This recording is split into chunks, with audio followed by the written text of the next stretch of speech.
Halo, selamat malam pemirsa. Tingginya angka golput dalam Pilkada 2024 harus mendapatkan atensi serius bagi keberlanjutan demokrasi Indonesia.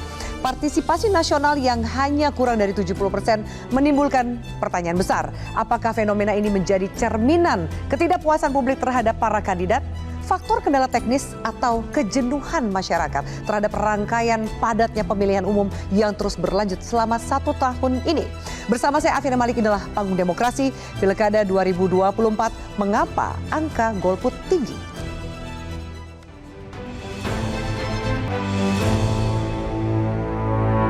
Dan pemirsa, untuk membahasnya sudah hadir di studio Metro TV. Pertama kami hadirkan Ketua Komisi 2 DPR RI, Mas Rifki Karsayuda. Mas Rifki, terima kasih sudah hadir di Panggung Demokrasi. Terima kasih, Afi. Selamat malam. Dan kemudian juga hadir anggota Dewan Pembina Perludem, Mbak Titi Anggraini. Mbak Titi, terima kasih. Selamat malam sudah hadir. Selamat malam, Mbak Afi. Ya, dan kemudian kami hadirkan ada peneliti politik Badan Riset dan Inovasi atau BRIN, Mas Wasisto Raharjo. Mas Wasis, selamat malam. Terima kasih sudah hadir. Siap. Dan juga kami hadirkan ada Komisioner KPU, Mbak Betty Epsilon. Mbak Betty, selamat malam. Terima kasih sudah hadir.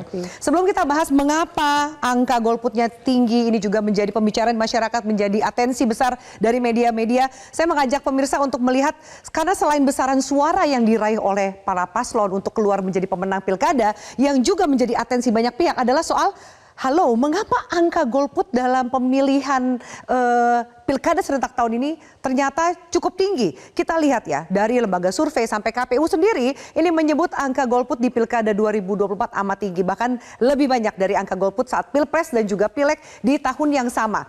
Saya akan mengajak Anda untuk melihat di mana saja daerah yang angka golputnya tinggi. Kita lihat datanya bersama. Di slide pertama ada data perbandingan data golput pilkada 2024 dan juga pilpres 2024. Pilkada 2018 di Pulau Jawa dan juga Medan. Di Pilkada Jakarta 2024 tercatat memiliki angka golput tertinggi di Pulau Jawa. Angkanya 46,95% atau setara dengan 3,8 juta jiwa dari 8,2 juta jiwa yang terdaftar pada pemilih tetap. Angka ini bahkan menjadi persentase tertinggi sepanjang sejarah golput di Jakarta. Disusul kemudian dengan Jawa Barat yang tercatat dengan angka golput 38,21% atau setara dengan sekitar 14 juta suara yang tidak terpakai.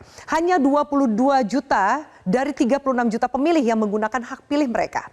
Kita bergeser sedikit ke Pulau Sumatera. Yang menarik yang untuk dibahas adalah Provinsi Sumatera Utara. Karena angka golputnya mencapai 50,68%. Setara dengan 5,4 juta pemilih. Angka golput di Sumatera Utara lebih tinggi daripada partisipasi pemilih. Karena partisipannya sebenarnya 5,3 juta pemilih dari 10,7 juta pemilih yang terdaftar. Nah, melihat angka golput yang tinggi ini ternyata juga mendapatkan atensi dari KPU, di mana Komisioner KPU Agus Melas mengatakan berdasarkan data sistem informasi rekapitulasi atau Sirekap KPU, dari 98,5% data yang masuk ditemukan tingkat partisipasi pemilih dalam pilkada serentak hanya 68,16%. Angka partisipasi ini jauh di bawah partisipasi pemilih saat pemilu 2024 lalu, tepatnya di Pilpres, yaitu 81,78%. Padahal menurut KPU, sosialisasi yang dilakukan ternyata juga tidak berbeda jauh dibandingkan dengan sosialisasi pileg dan juga pilpres. Temuan partisipasi pilkada yang rendah ini akan menjadi evaluasi bagi KPU yang katanya akan dipanggil oleh Komisi 2 pada tanggal 4 Desember. Nah, menurut Jaringan Pemantau Pemilu untuk Rakyat atau JPRR, terdapat sejumlah faktor yang dinilai menyebabkan meningkatnya angka golput di Pilkada 2024. Pertama, penyelenggara pilkada yang dianggap terlalu dekat dengan Pilpres 2024. Penyelenggaraannya terlalu mepet dan kemudian dekat sekali dengan agenda pemilihan lainnya. Termasuk juga durasi kampanye kandidat yang dianggap terlalu singkat. Ada kemudian alasan rendahnya pengenalan pasangan calon kepala daerah dan calon kepala daerah yang mencalonkan diri di wilayah yang juga bukan tempat asalnya. Tingginya angka golput di pilkada serentak ini menunjukkan perhatian dan juga antusiasme publik yang bisa dikatakan jauh lebih rendah dibandingkan saat pilpres. Ini penting dan perlu menjadi pelajaran serta evaluasi bagi penyelenggara, pemerintah, termasuk juga partai politik. Saya akan langsung menanyakan kepada para narasumber. Ada perwakilan KPU, Mbak Betty, apa evaluasi dari KPU? Kenapa kemudian angkanya bisa jauh, bahkan di beberapa daerah itu tercatat golput tertinggi dalam sejarah daerah tersebut, Mbak Betty. Ya, jadi ada beberapa hal yang perlu di-underline. Pertama adalah kerja KPU itu adalah mensosialisasikan. Sosialisasi dan pendidikan pemilih. Agar pemilih tahu cara menggunakan hak pilihnya, kapan hari H pemungutan suaranya, itu dilakukan dalam beberapa segmentasi yang sudah dilakukan oleh teman-teman KPU Provinsi dan KPU Kabupaten Kota. Tapi soal bagaimana visi misi program kerja, profil citra diri si pasangan calon, itu adalah kerja-kerja kampanye yang dilakukan oleh setiap pasangan calon, baik tingkatan gubernur atau wali kota dan bupati.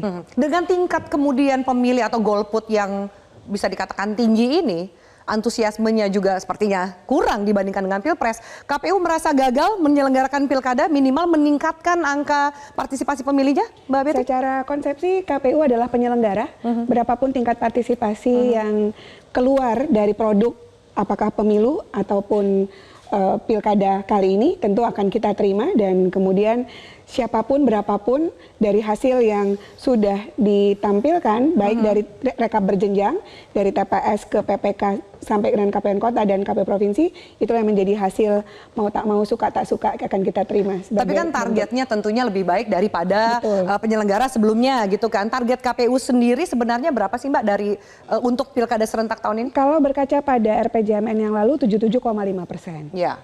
Tapi untuk yang sekarang tentu tadi sudah disampaikan angkanya memang sekitar 68%. Yes, 68%. Oke, ada evaluasi yang dilakukan oleh KPU nanti?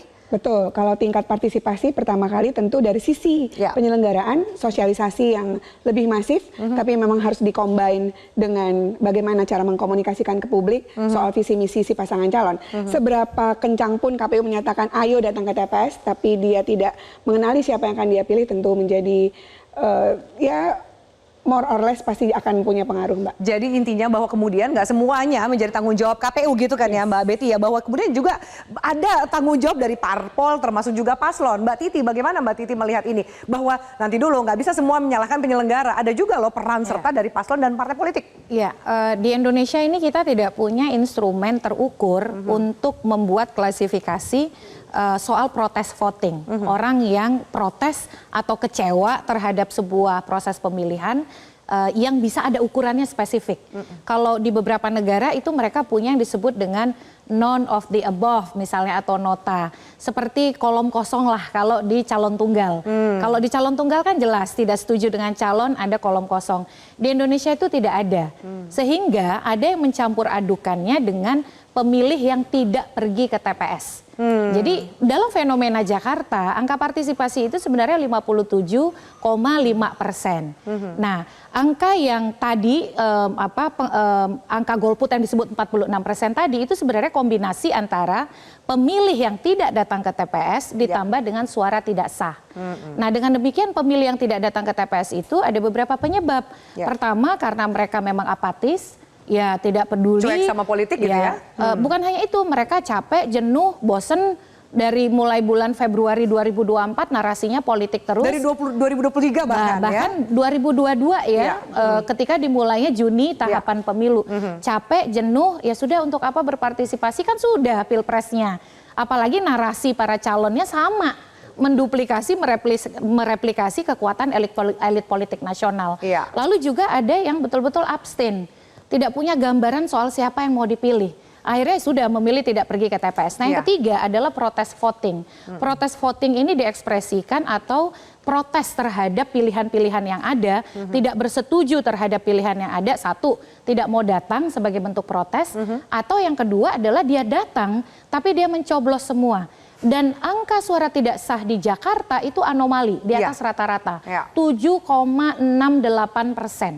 Kalau rata-rata, kalau kita lihat Pilpres, suara tidak sah dengan calon yang sedikit itu rata-rata kurang dari 3%, 2,3%. Jadi orang Jakarta sebenarnya, nih Pak Rifki, sedang menghukum partai politik dan pasangan calonnya. Oke. Ditahan di situ dulu. Jadi kemudian suara golput yang tinggi bisa juga diartikan masyarakat yang sedang menghukum partai politik karena tidak menyerap aspirasi mereka, menghadirkan paslon yang mereka harapkan atau mereka inginkan. Apakah kemudian kita harus bersyukur dengan angka golput tinggi bahwa melek politiknya masyarakat itu menjadi lebih baik, atau ternyata ini bagian dari atur-atur para elit untuk meloloskan salah satu paslon? Kita lanjutkan pembahasannya sesaat lagi. Tetaplah bersama kami.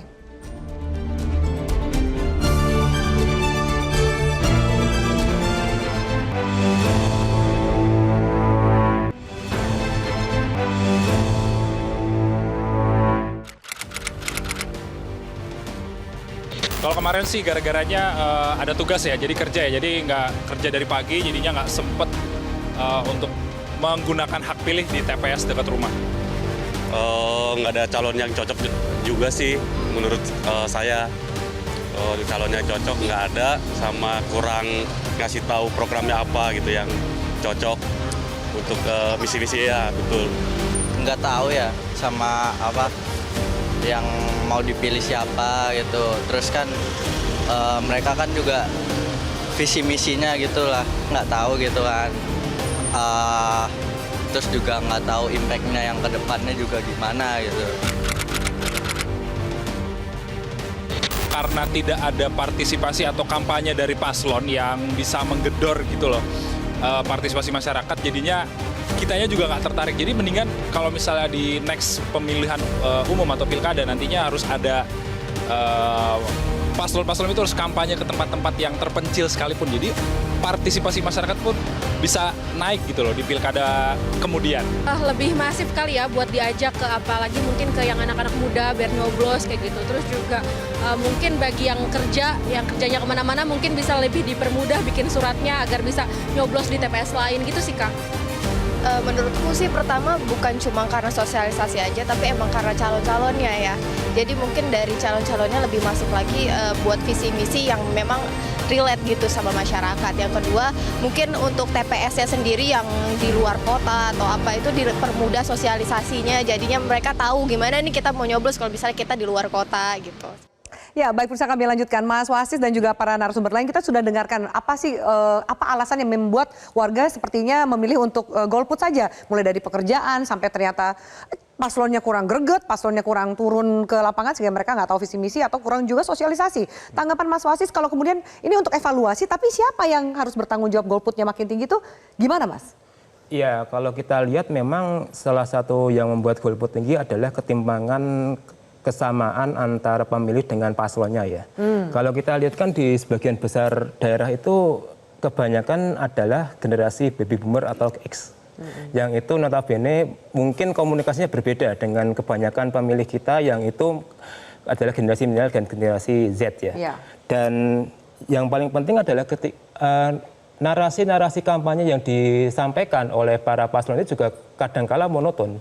Artinya mereka cenderung meng-copy paste apa yang telah terjadi di level nasional, kemudian mereka aplikasikan di level lokal. Siapa tahu ada kotel efeknya, kan juga kemudian tokoh nasional yang banyak ikutan endorse sama paslon-paslon yang berlaga di daerah gitu ya kan. Ternyata ngaruh juga loh untuk beberapa daerah. Nah masalahnya kan daerah itu kan kasuistik Mbak Afi ya. Semua daerah itu tidak bisa kita generalisasikan. Sehingga saya pikir memang salah satu poin yang hilang dari pilkada serentak ini adalah kehadiran pemimpin yang itu bersifat problem solver.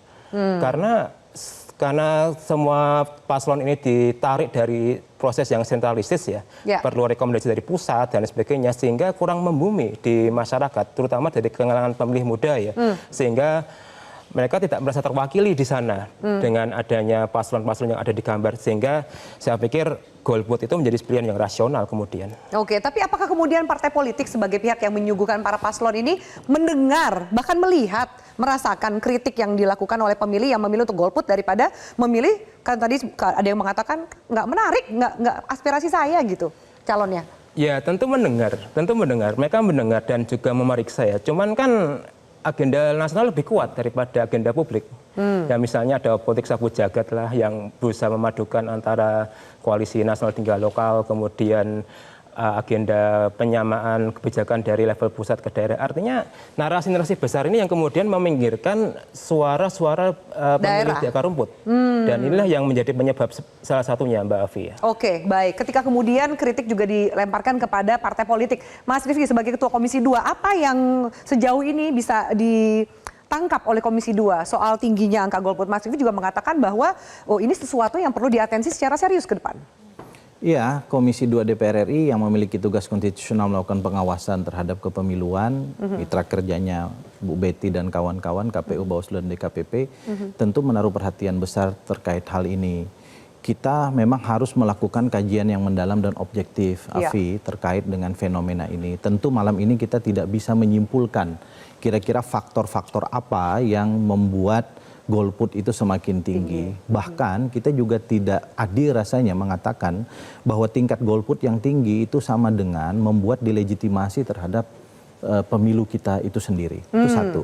Yang kedua, kalau kita bedah persoalan kenapa antipati publik, sebutlah begitu, terhadap pemilihan gubernur, bupati, wali kota 2024 sebagai pilkada serentak nasional pertama dilaksanakan, kok cukup tinggi? Saya mungkin bisa menganalisis beberapa hal ya. Yang pertama di hulu, dalam proses kandidasi atau pencalonan. Pilkada berbeda dengan pilpres, apalagi pileg, di mana pilpres dan pileg hanya partai politik yang berhak mencalonkan proses kandidasi. Dalam pilkada kita tahu ada ruang calon perseorangan. Sehingga mohon maaf sebagai salah seorang ketua DPP partai politik, tidak adil rasanya kalau 100% disalahkan juga kepada partai politik. Karena kita juga membuka ruang bagi calon perseorangan. Bahkan kalau kita lihat putusan Mahkamah Konstitusi terkait dengan prosentase pencalonan calon gubernur, bupati, wali kota, Mahkamah Konstitusi menyederhanakan prosentase pencalonan itu yang kemudian membuka ruang bagi calon-calon yang awalnya bisa jadi tidak bisa mencalonkan diri, kemudian bisa mencalonkan diri dalam pilkada tahun 2024.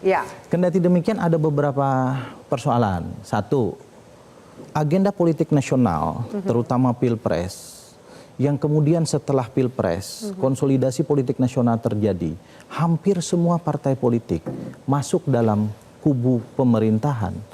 Itu membuat elit-elit politik yang awalnya bisa jadi berselera untuk turun dalam pilkada, lebih berpikir aman untuk ikut serta dalam pemerintahan. Yang kedua, jadwal yang kita tentukan pada 27 November 2024 itu membuat anggota DPR, anggota DPD, DPRD provinsi, kabupaten, kota yang mungkin awalnya ingin mempersiapkan diri menjadi calon kepala daerah, dengan terlebih dahulu ikut dalam proses pileg untuk menguji elektabilitasnya, menjadi tidak jadi maju karena dia harus mundur sebelum dia dilantik bahkan sebagai konsekuensi dari pelaksanaan pilkada setelah pelantikan yang bersangkutan dan seterusnya dan seterusnya. Yang kedua ada faktor soal jeda waktu antara pileg, pilpres dan pilkada yang tadi Mbak Titi juga sebutkan. Kita tidak tahu, ini asumsi, bisa jadi ada kejenuhan publik. Kita dulu berpikir kalau pilkada kita laksanakan serentak, maka isu lokal itu lebih mengemuka dibanding isu nasional. Harapannya pilkada ini semacam uji coba kita untuk melaksanakan semacam pemilu lokal dalam tanda kutip. Karena lokusnya di lokal masing-masing. Ternyata hampir semua kandidat itu menduplikasi success story dari pilpres. Itu kenapa? Karena mereka nggak pede untuk kemudian harus juga bawa-bawa urusan pilpres, kemudian jargon satu arahan dengan pusat, atau kenapa Mas Rifki? Bisa jadi miskin narasi. Karena juga tidak tahu apa yang harus dinarasikan di tingkat daerah, karena feedback antara pemilih dengan yang bersangkutan bisa jadi agak rendah. Karena mungkin terjadi dalam tanda kutip ya, kejenuhan terkait dengan isu-isu politik karena waktunya lebih dekat. Nah kalau kita bicara soal jeda waktu yang dekat ini juga, Vi, saya harus bela ini KPU, Bawaslu dan kawan-kawan. Itu membuat penyelenggara pemilu di seluruh Indonesia itu capeknya minta ampun. Karena beberapa tahapan beririsan. Nah karena itu Komisi 2 DPR RI mengagendakan revisi terhadap undang-undang ini ke depan. Mungkin salah satu isunya kita harus pikirkan. Keserentakannya masih kita pertahankan, tetapi jadwal dan jedanya mungkin harus kita pikirkan. Ada bahkan wacana untuk ternyata pilkada serentak sudah tidak terlalu hemat arah asalnya, efisiensi anggaran juga enggak, malah kemudian tidak menghasilkan calon-calon atau bahkan pemimpin yang diharapkan oleh masyarakat. Tanggapan Mas Rifki? Narasi itu boleh, tapi bagi saya konstitusi adalah acuan. Tidak ada ruang untuk pilkada. Pasal 18 di dalam konstitusi kita menyatakan bahwa gubernur, bupati, dan wali kota masing-masing sebagai kepala daerah atau kepala pemerintahan provinsi, kabupaten, kota dipilih secara demokratis.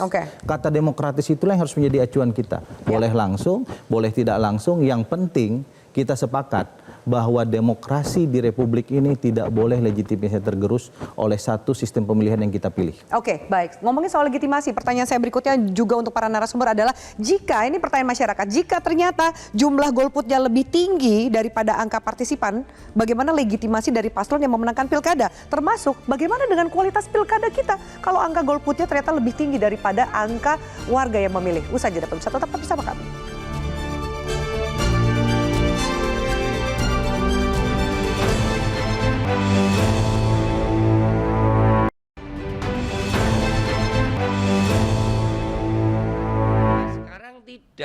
sekarang karena kompilasi isu pilpres nyambung lagi dengan pilkada, sehingga yang dulu kita harapkan terjadi desentralisasi otonomi daerah sekarang menjadi sentralisasi pengaruh orang-orang pusat menentukan siapa yang harus jadi. Ya kalau kayak gitu tunjuk saja, nggak usah desentralisasi, nggak usah otonomi daerah.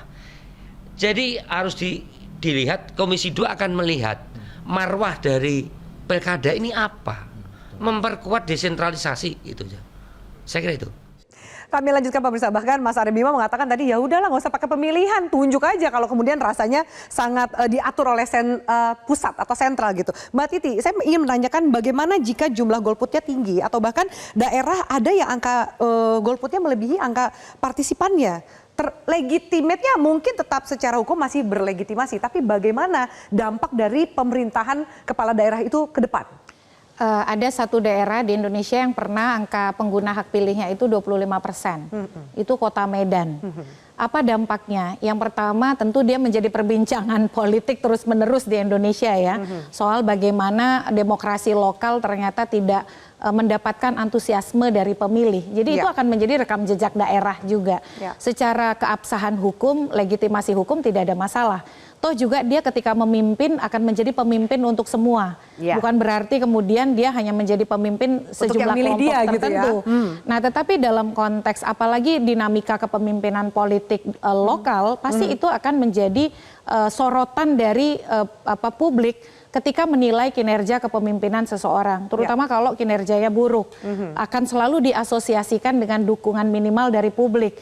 Ya misalnya dengan statement ya wajar saja dia hanya didukung oleh segelintir orang, makanya kemudian kinerjanya buruk. Tapi kemudian kalau kinerjanya baik, problem angka pengguna hak pilih tidak akan terlalu berdampak. Tetapi ya tadi dalam konteks pergaulan politik, dinamika politik, apa yang menjadi terjadi di Jakarta akan selalu menjadi analisis dikait-kaitkan dengan broken linkage atau keterputusan aspirasi antara apa maunya konstituen dengan apa yang menjadi keputusan politik para elit partai. Ini kan yang terjadi di Jakarta salah satunya adalah harus kita akui konstituen punya harapan yang dicalonkan adalah tokoh A, tokoh B. Tapi keputusan elit politik adalah tokoh C. Di situ yang kemudian membuat mereka merasa juga tidak terlalu bergairah untuk menggunakan hak pilih. Apalagi kalau ini kemudian berlanjut misalnya dengan kinerja atau kemudian performa kepemimpinan yang kurang baik. Dia kan tidak hanya bekerja sendiri sebagai eksekutif. It takes two to tango. Dia butuh DPRD untuk kemudian bersinergi.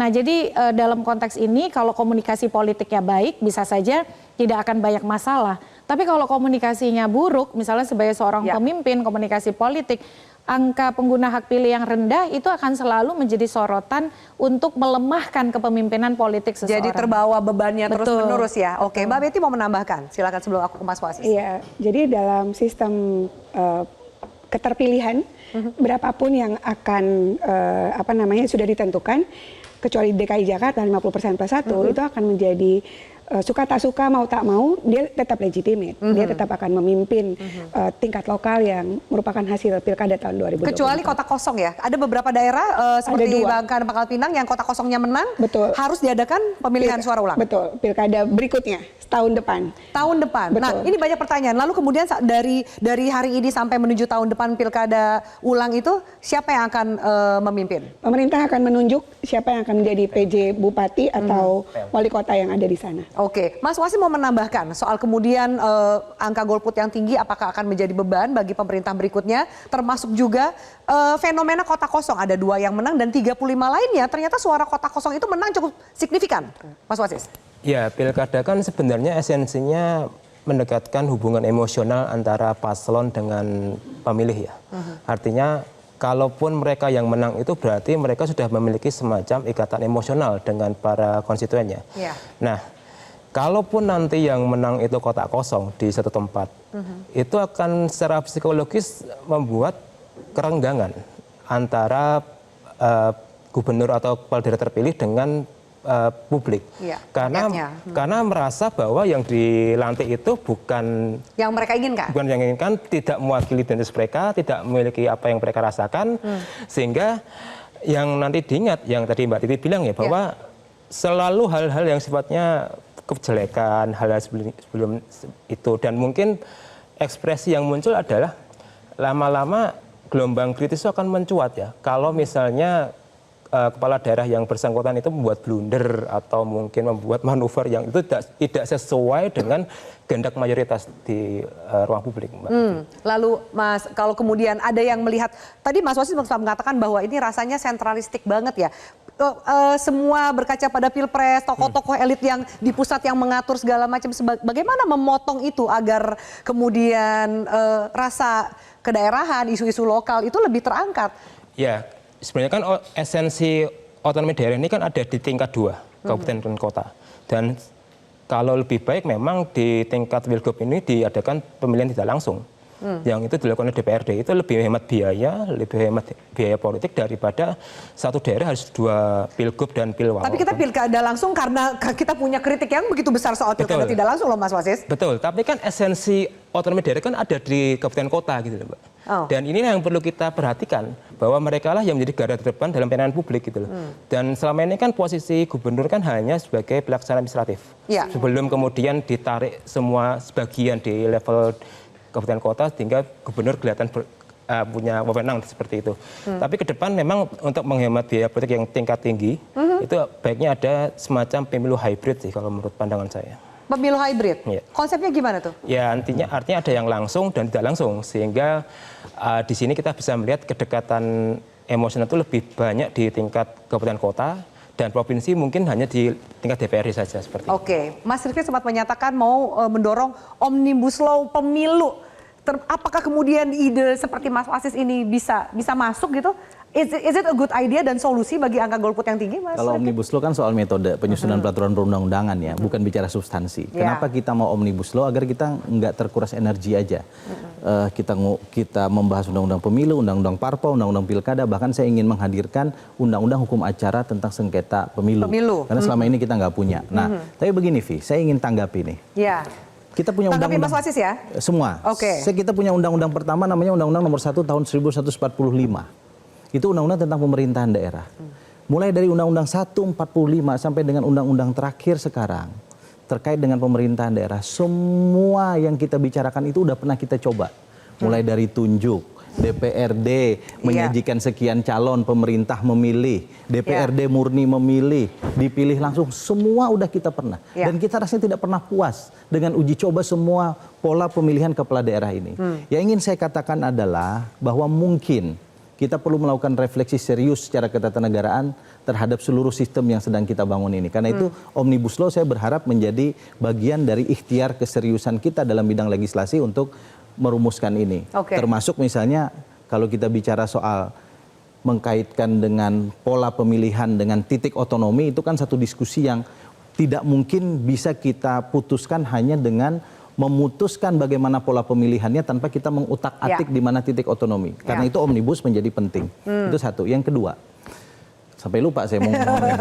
Kalau gitu kita jeda dulu aja deh. Sampai lupa kita jeda dulu. Bisa usai jeda berikutnya kita lanjutkan pembahasannya. Tetaplah bersama kami.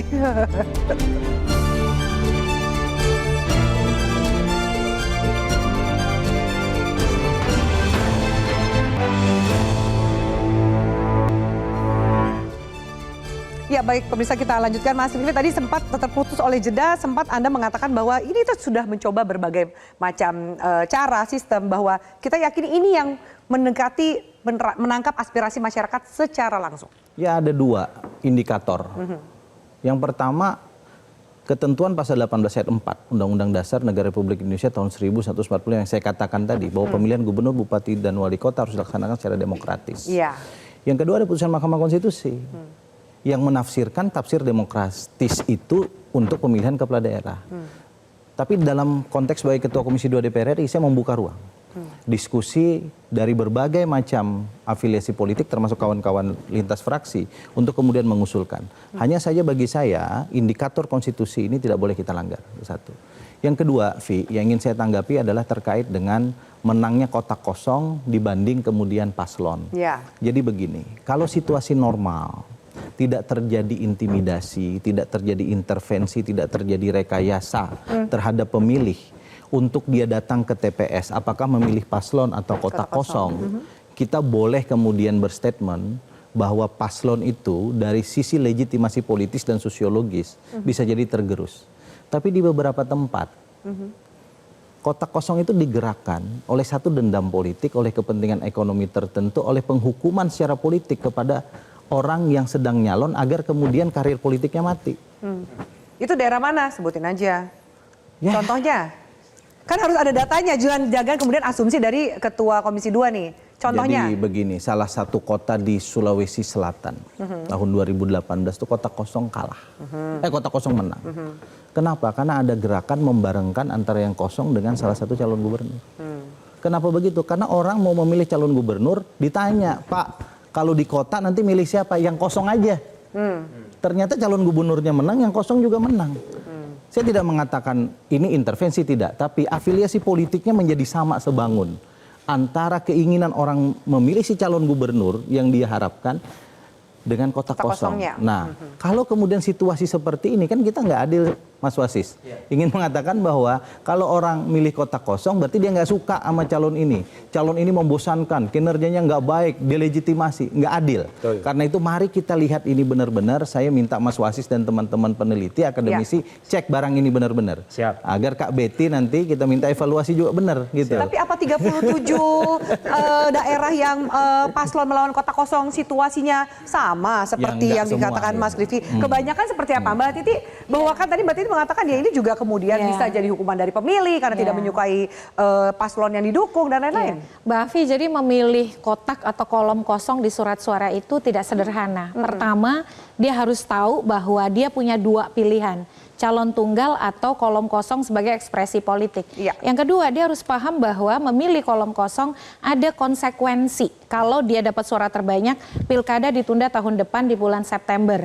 Nah, oleh karena itu ketika misalnya ini ada dua daerah nih, Kota Pangkal Pinang dan Kabupaten Bangka. Kotak atau kolom kosong dia tidak membonceng, agak berbeda dengan Kota Makassar. Kota Makassar adalah petahana didiskualifikasi sehingga ada narasi yang sama dengan kotak kosong. Nah, di Kota Pangkal Pinang dan Kabupaten Bangka ini memang ekspresi politik warga yang merasa mereka perlu pilihan alternatif. Dan bahkan di Kabupaten Bangka itu euforianya memang cenderung adem ayem. Tapi justru nih Pak Rifki ini agak unik, kita perlu riset ya di Kabupaten Bangka. Dia adem ayem tapi si kotak kosongnya menang. Jadi dalam konteks itu kita tidak perlu menganggap ini sebagai sebuah kemunduran politik, tapi justru sebaliknya. Warga memahami ekspresi politik itu bukan hanya di pilkada, soal konsensual, soal setuju, tapi juga boleh disen, boleh tidak setuju. Dengan tidak setuju kepada calon tunggal. Dan negara jangan dibilang, oh nanti negara yang rugi begini-gini. Negara harus membayar atas kedaulatan rakyat yang kita punya. Mengapresiasi keputusan pemilih gitu ya. Kapan sih kita punya kedaulatan rakyat? Ya 5 tahun sekali. Betul, jadi jangan dianggap itu menjadi beban negara. Tapi justru ke depan partai politik lagi-lagi warga ingin keragaman pilihan, kan pendaftaran akan dibuka ulang. Silakan partai politik, karena putusan MK juga sudah menurunkan threshold untuk pencalonan, gunakan kesempatan sebaik-baiknya, hadirkan kader terbaik untuk maju di pilkada yang akan diulang September 2025 mendatang. Kalau kemudian menyambung tadi diskusi atau statement dari Mbak Titi, Mbak Betty, kemudian paslon yang mengikuti pilkada di 2024 ketika kemudian kotak kosongnya menang, apakah bisa ikut lagi nanti di September? Boleh ikut lagi. Jadi ini kita mulai dari nol. Jadi dari nol, kalau akan pilkada kita ulang September tahun depan, maka ini mulai dari nol. Apakah dari sisi pendataan pemilih, nanti kemudian pencalonan dimulai dari nol. Setelah ada calon maka mereka kampanye lagi, debat lagi, ya seperti kita melakukan pilkada, diulang lagi. Bicara soal angka golput yang tinggi, evaluasi internal, refleksi diri dari KPU ini kenapa kemudian angkanya lebih tinggi? Fair-fairan nih Mbak Titi. Betul, kami belum melakukannya Mbak, ini baru 3 hari yang lalu. Masih istirahat dulu ya. Karena masih fokus pada pengumpulan C hasil, Sirekap, dan nanti kita akan melakukan evaluasi pemilu dan pilkada, jaraknya, kemudian tingkat partisipasinya tentu akan kita lakukan. Oke, Mas Wasis, catatan terakhir bahwa kemudian supaya angka golputnya ini nggak semakin tinggi dan tingkat partisipasinya semakin meningkat dan bebas dari intervensi pihak-pihak tadi disebutkan oleh Mas Rifki, ada intimidasi dan lain-lain, supaya pemilihan ini berjalan jujur dan adil bagi semua pihak. Gimana Mas Wasis? Ya tentu yang paling utama bagaimana peran dari DPD dan DPEC per partai itu aktif menjaring calon potensial ya. Karena yang selama ini kita lihat kan di pilkada serentak ini semua disentralisasikan ke DPP. Sehingga saya pikir untuk ke depan, karena pilkada ini kan ruang lokal ya, ruang lokal di mana pemilih itu lebih suka kalau didekati secara emosional. Sehingga di sini saya pikir untuk mereka yang nanti maju ke jalur partai, peran DPC dan DPD di tingkat daerah itu perlu dikuatkan posisinya. Sehingga mereka juga aktif memberikan penjaringan calon-calon ideal. Karena yang kita lihat selama ini kan di pilkada ini ada calon dari luar daerah maju. Kemudian ada... Tapi boleh loh calon dari luar daerah maju, boleh, ya boleh. Boleh, tapi kan publik kan tidak merasa terwakili gitu loh. Ini suara saya mana gitu tapi loh. yang dulu juga maju dari luar daerah terwakili. Ada juga yang maju tapi tidak terwakili. Nah, itu gimana? Itu dari level kota dia naik ke provinsi. Kalau ini kan provinsi ke provinsi. Nah, itu. Seolah-olah ada provinsi yang tempat promosi karir begitu. Nah, iya loh, ada juga. Padahal daerah ya sekarang. Arahnya adalah ini visioner. Jadi ke depan tuh bukan urusan ngurusin wilayah provinsinya, tapi mau maju jadi presidennya gitu, Mas Wasis. Nah itu jangan sampai ada fenomena paslon yang tertukar lagi di pilkada nanti ya. Karena saya pikir kan ke depan ini urusan pilkada ini lebih pada bagaimana menghadirkan pelayanan publik cepat. Bagaimana menghadirkan respon lebih cepat.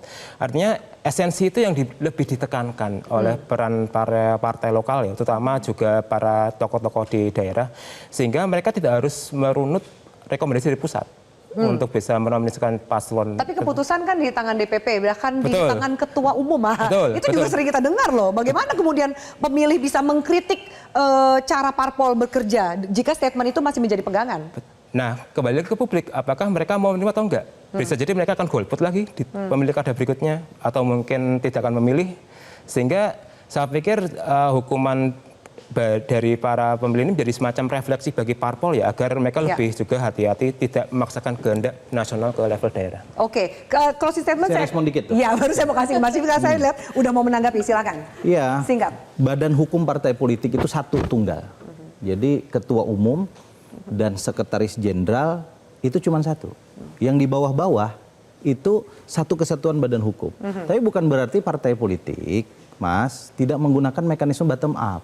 Kita menggunakan survei, kita juga menggunakan rekomendasi dari bawah dan seterusnya. Bahwa penandatanganan rekomendasi yang diterima oleh KPU itu adalah ketua umum dan sekretaris jenderal atau sebutan yang lain berdasarkan ketentuan undang-undang itu sebagai konsekuensi karena kita menganut satu badan hukum partai politik nasional, bukan lokal. Kalau di Aceh, ya partai lokal yang tanda tangan. Jadi saya kira ini sebenarnya nggak harus diperdebatkan terlalu jauh karena mekanismenya berjalan, tapi bahwa kemudian kalah menang dalam pilkada tepat atau tidak tepat karena keserentakan 540 sekian provinsi kabupaten kota barengan, parpol juga baru kali ini disuguhkan barang seperti ini. Parpol juga kewalahan sebenarnya. Mencari kader? Bukan kewalahan, kita baru kali ini menangani proses yang banyak barengan. Kira-kira gitu, Vi. Oke, baik. Ini Pak Rifki, pilkada besok dijeda setahun atau 2 tahun. Nanti kita atur di undang-undang yang baru. Supaya nggak merepotin KPU-nya, nggak ngerepotin partai politiknya, termasuk juga nggak ngerepotin memberikan jeda untuk para pemilihnya, gitu, kurang lebih. Baik, terima kasih banyak Bapak-Bapak dan Ibu atas pembahasan kita yang menarik pada malam hari ini. Dan pemirsa, fenomena golput tinggi dan juga kemenangan kota kosong sebenarnya berbahaya bagi keberlanjutan demokrasi di Indonesia dalam jangka panjang. Dua hal ini jelas hanya akan menguntungkan sekelompok elitis, jauh dari kata kemenangan untuk masyarakat. Pesta demokrasi kita yakini harusnya mencari calon berkualitas lewat kompetisi yang jujur dan adil, karena semakin sedikit pilihan dan juga partisipan akan semakin sulit pula mendapatkan pimpinan yang terbaik untuk masa depan. Saya Afri Nurdiri, selamat malam, sampai jumpa.